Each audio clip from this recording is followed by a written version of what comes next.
Bapak Ibu, saudara-saudariku yang terkasih dalam Kristus Yesus, kita bertemu lagi dalam sapaan Tuhan hari ini, hari Rabu, tanggal 16 Desember 2020. Namun sebelumnya mari kita bersatu di dalam doa. Damai sejahtera Allah yang melampaui segala akal, itulah yang memelihara hati dan pikiran di dalam Kristus Yesus Tuhan kita. Amin. Saudara yang terkasih dalam Kristus, sapaan Tuhan buat kita hari ini terangkat dari kitab Hosea pasal yang ke-14 ayat yang ke-5. Demikian firman-Nya.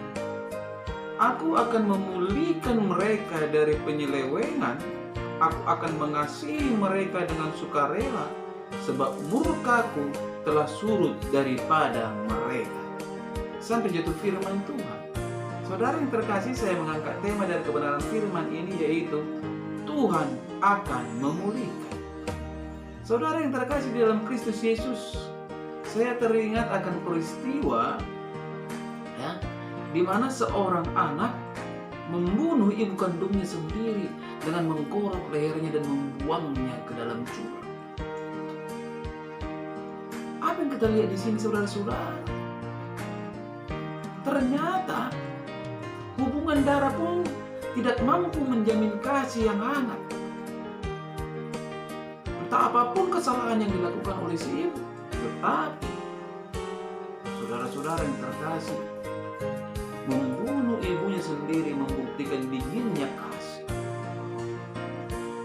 Namun tidak demikian halnya dengan Tuhan Allah kita. Allah yang adalah kasih, ketika melihat pelanggaran dan dosa manusia yang besar, Ia justru menyediakan jalan, saudara-saudara, jalan damai melalui anaknya yang tunggal, supaya umatnya yang berdosa beroleh jalan damai kepada Bapa di surga. Bangsa Israel yang jatuh bangun dalam dosa dan pemberontakannya kepada Allah, mereka tidak dibiarkan selamanya terpuruk, tertawan, dan di dalam hukuman. Tetapi Allah menyatakan kasih-Nya dan memulihkan bangsa ini. Firman-Nya kepada Hosea, saudara-saudara, aku akan memulihkan mereka dari penyelewengan. Aku akan mengasihi mereka dengan sukarela, sebab murkaku telah surut daripada mereka. Luar biasa. Menarik sekali bahwa di dalam Tuhan ada pemulihan. Dalam kehidupan ini, saudara-saudara, kita harus percaya bahwa di dalam Tuhan ada berkat, pertolongan, kesembuhan, dan juga pemulihan di dalam segala aspek kehidupan kita. Tuhan Yesus sendiri berkata di dalam Yohanes 10 ayat ke-10b, aku datang supaya mereka mempunyai hidup dan mempunyainya dalam segala kelimpahan. Namun saudara-saudara, untuk mengalami berkat dan pemulihan Tuhan, ada syarat yang harus kita lakukan. Sebagaimana yang disampaikan Tuhan kepada bangsa Israel di dalam 2 Tohari 7 ayat ke-14 yang berkata, dan umatku yang atasnya namaku disebut merendahkan diri, berdoa dan mencari wajahku, lalu berbalik dari jalan-jalannya yang jahat, maka aku akan mendengar dari surga dan mengampuni dosa mereka serta memulihkan negeri mereka. Inilah keberadaan Tuhan kita. Inilah yang Tuhan kehendaki untuk kita perbuat supaya beroleh pemulihan. Pertama, kita harus merendahkan diri di hadapan Tuhan dan mengakui dosa-dosa kita. Merendahkan diri memiliki arti yang berbeda dari rendah diri atau minder. Merendahkan diri merupakan lawan kata dari meninggikan diri. Saudara yang terkasih, merendahkan diri berarti membiarkan diri kita berada di tempat yang lebih rendah dari orang lain, di mana kita bersikap apa adanya, terbuka dengan kelemahan kita. Merendahkan diri di hadapan Tuhan berarti menyadari akan kekurangan, keterbatasan, dan ketergantungan kita sepenuhnya kepada Tuhan. Kita sadar bahwa di luar Tuhan kita tidak bisa berbuat apa-apa. Juga berarti menyadari akan keberadaan kita sebagai orang berdosa dan memohon pengampunannya. Pengampunan dari Tuhan. Merendahkan diri di hadapan Tuhan disebut pula sebagai orang yang rendah hati.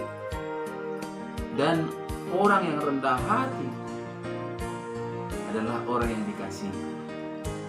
Oleh karena itu, marilah kita berkata jujur dalam hidup ini kepada Tuhan.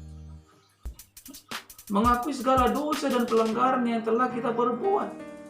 Maka Dia akan mengampuni dan memulihkan kita. Saudara yang terkasih, ingatlah, hidup seseorang dan masa depannya tidak tergantung dari apa yang orang lain katakan, tetapi sepenuhnya ada dalam kuasa Tuhan, dan firman-Nya ada di dalam tangan Tuhan. Karena itu jangan sekalipun terpengaruh oleh omongan orang lain yang cenderung melemahkan.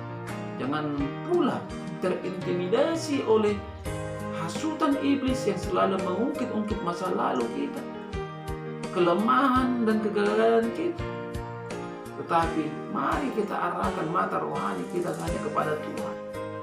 Maka pemulihan akan Tuhan perbuat dalam hidup kita, bagaimanapun situasinya. Jangan pernah tanya bagaimana caranya, Tuhan akan memulihkan. Tetapi arahkan diri kita, pemulihan pasti terjadi. Amin. Kita berdoa. Terima kasih Bapa di surga untuk kebenaran dari firman-Mu yang telah berkumandang melalui media YouTube ini di pagi hari ini. Tuhan, kebenaran firman-Mu mengajak kami bahwa Tuhan mempunyai hati yang selalu memulihkan setiap. Olehnya pemulihan pasti terjadi buat orang-orang yang memberi hati kepada Tuhan. Bagaimana bangsa Israel yang Tuhan pulih dari kami. Mari membenarkan kebenaran firman ini Tuhan di dalam kehidupan setiap para pendengar, sehingga di dalam hati dan hidup mereka Tuhan selalu mengenal dan memahami tiada persoalan yang tidak bisa teratasi ketika ada sikap yang mau berserah kepada Tuhan. Bapa, izinkan setiap para pendengar beroleh berkat dari Tuhan. Mereka dikuatkan ketika mereka lemah, mereka diberikan kesembuhan ketika mereka sakit, mereka mendapatkan jalan keluar ketika mereka berhadapan dengan dosa. Hanya kepadamu hamba bersandar. Tuhan Yesus, pada pagi hari ini juga hamba berdoa untuk setiap jemaat yang telah Engkau percayakan kepada hamba. Tidak bosan-bosannya hamba berdoa agar Tuhan memberkati rumah tangga mereka, memberkati pekerjaan dan usaha. Di pagi hari ini juga Tuhan hamba berdoa untuk setiap keluarga hamba, saudara-saudari yang jauh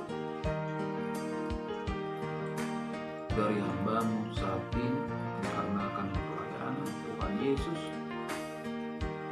Biarlah berkat-Mu selalu tercurah dalam hidup mereka.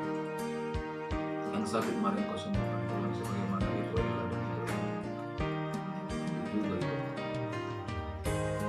Hamba-Mu percaya oleh kuasa-Mu akan terjadi kuasa kesembuhan. Hamba juga berdoa Tuhan untuk istriku dan anak-anakku yang ada di bawah. Tetap hamba berserah hanya kepada Tuhan. Agar Tuhan selalu membungkus mereka dengan kuat dan kasih, sehingga hidup mereka bisa dan mampu menjadi teladan yang membawa banyak jiwa-jiwa semakin mempermuliakan Allah. Inilah doa hamba-Mu Tuhan di pagi hari ini, yang Tuhan panjatkan di dalam hamba-Mu panjatkan di dalam nama Kristus Yesus bersama kami. Amin. Salam buat kita semua, salam sehat.